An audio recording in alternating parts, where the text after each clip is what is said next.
शास्त्रों में लिखा है, अभी हम लोग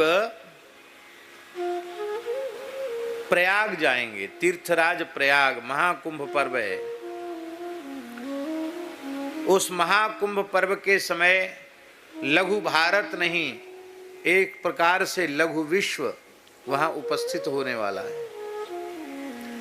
कम से कम 40-50 करोड़ लोग वहां जाकर स्नान दर्शन लाभ प्राप्त करेंगे। पूरे देश के साधु संत मठ मंदिर अखाड़े सब वहां पहुंच रहे हैं। बड़ी जोर की तैयारी हो रही है।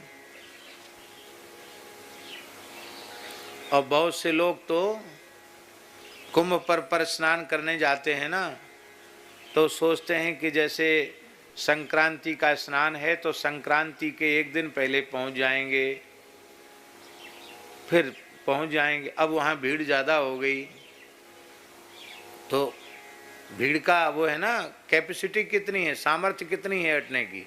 तो हमारे सामने ऐसी घटनाएं भी घटी हैं कि ज़्यादा भीड़ हो गई तो जो लोग स्टेशन में पहुंच गए जंक्शन पर, उनको पुलिस ने वहीं घेर लिया। वहीं जंक्शन पर ही कहा यहीं खाओ पियो, यहीं रहो। और फिर वापसी उनकी टिकट थी, ध्यान से सुने, तो वहीं जंक्शन पे रहे आए, वहीं खाए पिए, वापसी टिकट थी, फिर बैठ के। और स्पेशल ट्रेनें चल जाती हैं, बैठो बैठो, जाओ जाओ, भीड़ कम करना है, चले चले गए। ऐसा भी होता कि गए और वहां तक गए और नहाए भी नहीं, दर्शन भी नहीं किए। और बहुत से लोग ऐसे होते जो जाते हैं, अब उनको इतने किलोमीटर दूर तो पार्किंग बनाई है टैक्सियों की, बीच में कुछ वाहन मिलना नहीं है, पैदल पैदल आदमी कितना चलेगा। अरे भैया हम तो कहीं नहीं जाएंगे, हो गया हमारा कुंभ। हम ये बात इसलिए कह रहे हैं कि एक तो इसलिए कह रहे हैं कि मुख्य तिथि पर जाओ तो उसके 2 दिन पहले पहुंच जाओ। और अब तो बड़ी व्यवस्थाएं, सब कुछ संभव है। लेकिन हम जो बात कह रहे हैं, मान लो आप व्यवस्था पूर्वक पहुंच भी जाओ तो जाने का समय, आने का समय, कुछ न कुछ रहने का, तो 2-3-4 दिन का समय तो आपका लगेगा कि नहीं लगेगा।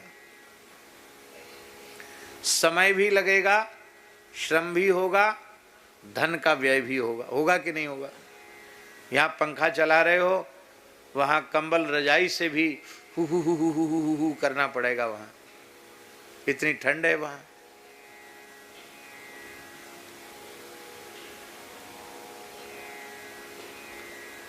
इतना सब कष्ट सहोगे और त्रिवेणी में स्नान करोगे तब पुण्य प्राप्त होगा।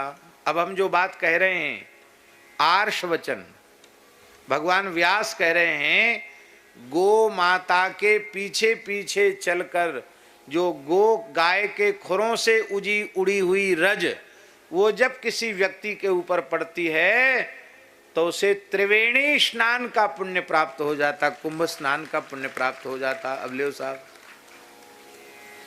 12 साल में एक बार कुंभ आएगा और गैया चराओ, गैया के खुर की रज ऊपर पड़ जाए तो कुंभ स्नान हो गया, तीर्थराज प्रयाग का स्नान हो गया।